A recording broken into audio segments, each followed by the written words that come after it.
Hello everyone, कैसे हैं आप लोग। एक बार फिर से स्वागत है आप सभी लोगों का चहल एकेडमी यूट्यूब प्लेटफॉर्म पर। लास्ट क्लास में हम मुद्रास्फीति के प्रकारों के बारे में डिस्कस कर रहे थे। आज हमें डिस्कस करना है मुद्रास्फीति के मापने से संबंधित कि भाई मुद्रास्फीति को मापते कैसे हैं। मुद्रास्फीति, जिसको सामान्य भाषा में महंगाई कहते हैं, उसको मापने के लिए सामान्यतः दो इंडेक्स का प्रयोग किया जाता है, WPI और CPI।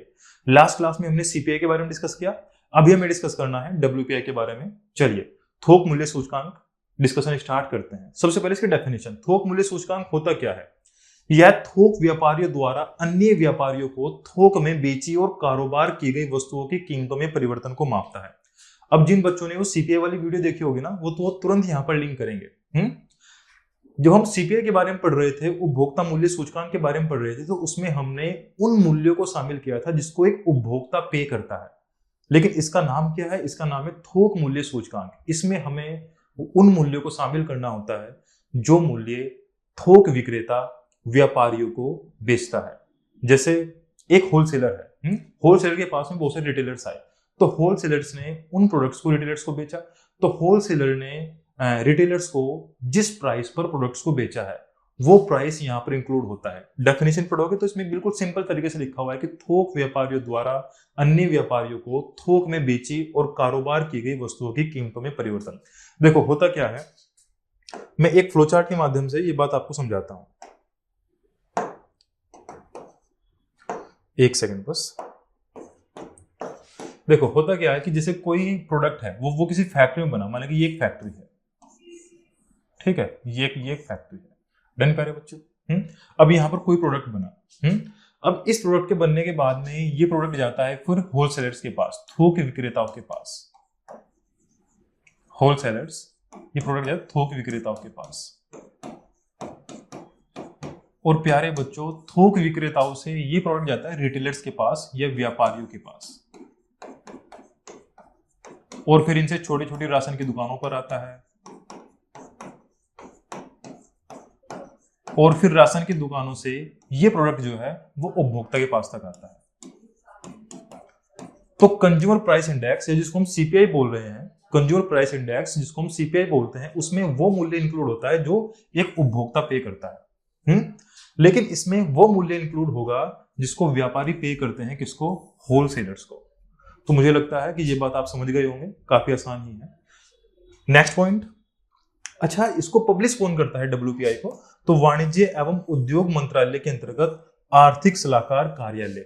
जब हम CPI की बात कर रहे थे तो उसमें ministry of statics and programme implementation, ministry of statics and programme implementation के अंदर NSO, नेशनल स्टैटिकल ऑफिस, वो CPI को पब्लिश करता है। लेकिन जब हम थोक मूल्य सूचकांक की बात करते हैं तो इसमें वाणिज्य एवं उद्योग मंत्रालय के आर्थिक सलाहकार कार्यालय द्वारा इसको प्रकाशित या पब्लिश किया जाता है। डन प्यारे बच्चों, चलिए आगे बढ़ते हैं। भारत में सबसे व्यापक रूप से प्रयुक्त मुद्रास्फीति सूचक है, डेफिनेटली निश्चित रूप से। इस सूचकांक की मुख्य आलोचना यह है कि आम जनता थोक मूल्य पर उत्पाद नहीं खरीदती है। देखो जब भी इन्फ्लेशन की बात होती है ना, तो सामान्यतः CPI का जो डेटा है वो ज्यादा प्रयुक्त होता है। CPI का डेटा इसलिए ज्यादा प्रयुक्त होता है क्योंकि उसमें एक्चुअल में पता लगता है कि महंगाई कितनी है, क्योंकि निश्चित रूप से CPI में वो मूल्य लिया जा रहा है जिसको एक कंज्यूमर, एक उपभोक्ता पे कर रहा है, आम जनता। और इसमें उस मूल्य में परिवर्तन की औसत को देखा जाता है जो मूल्य एक होलसेलर पे कर रहा है। ये वाला पॉइंट समझ में आया? हाँ, लेकिन WPI की हेल्प से नीति निर्माता जब पॉलिसी मेकिंग करते हैं तो उसमें इसका यूज किया जाता है। नेक्स्ट पॉइंट, WPI का जो आधार वर्ष है वो वही 2011-12 है। अब 2011-12 फिर आपको लगा कि आधार वर्ष क्या है, तो जैसे हमने CPI वाली वीडियो में डिस्कस किया था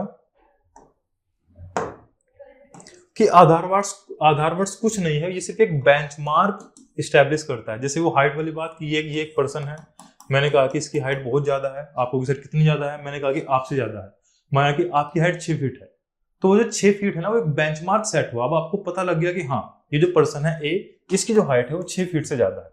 तो वैसे ही जो आधार वर्ष वो एक बेंचमार्क सेट करता है। जैसे ही मैंने कहा कि इसका आधार वर्ष 2011-12 है, तो 2011-12 को बेस बनाकर 2011-12 को बेस बनाकर देखा जाएगा कि 2024 में प्राइस कितना है। माना कि 2011-12 में प्राइस था 100 रुपीज किसी प्रोडक्ट का, 2024 में हो गया 120 रुपीज, तो आपको बेंचमार्क पता लगा ना कि भाई 100 रुपए के हिसाब से 20 रुपए मूल्यों में बढ़ोतरी हुई है।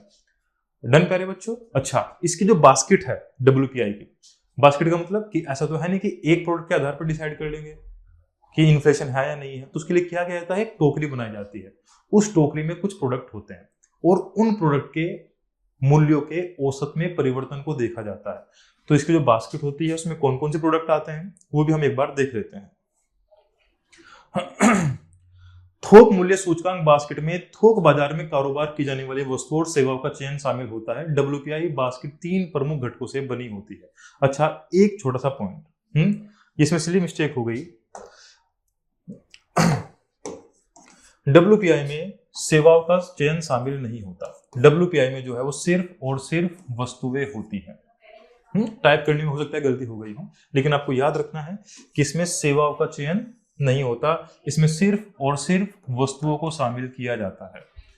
जब हम CPI की बात करते हैं तो उसमें वस्तु और सेवाएं दोनों शामिल होती है, लेकिन WPI में सिर्फ और सिर्फ वस्तुएं शामिल होती हैं।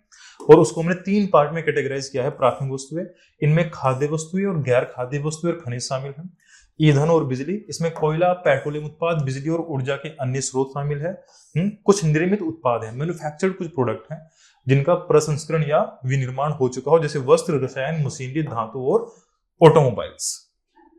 इसके लिए एक टेबल भी है, वो मैं आपको दिखाता हूं अभी, उससे और क्लैरिटी आएगी।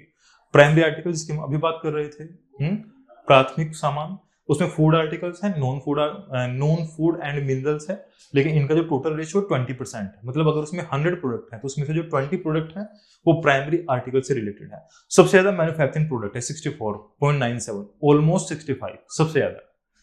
Next fuel and power 14.91%। Done प्यारे बच्चों। चलिए आगे बढ़ते हैं।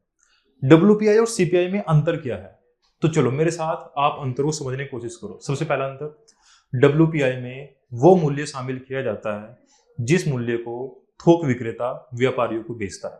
CPI में वो मूल्य शामिल किया जाता है जिसको उपभोक्ता पे करता है। ये पहला डिफरेंस है। दूसरा, इसको पब्लिश कौन करता है, WPI को पब्लिश करता है कौन, याद करो शुरुआत में क्या बताया था, वाणिज्य एवं उद्योग मंत्रालय। और CPI को MOSPI, ministry of statistics and programme implementation, सांख्यिकी एवं केंद्रीय क्रियान्वयन मंत्रालय। नेक्स्ट पॉइंट, आधार वर्ष इसका 2011-12 है, WPI का, CPI का 2012 है। नेक्स्ट पॉइंट जो सबसे इंपॉर्टेंट पॉइंट है, WPI में सेवाओं को शामिल नहीं किया जाता, CPI में वस्तु और सेवाओं दोनों को शामिल किया जाता है। और ये रटने वाली बात नहीं, आप खुद ही सोचो ना, सेवाओं का व्यापार थोक में कैसे हो सकता है। थोक में, होलसेल में, जो बल्क में आपको आइडिया लग ही रहा होगा, सिर्फ वस्तुओं का व्यापार हो सकता है, सेवाओं का कैसे होगा, नहीं होता सेवाओं का, तो इसमें सेवा शामिल नहीं है। चलिए तो आज के लिए इतना ही। Thank you so much again. Keep learning, keep growing.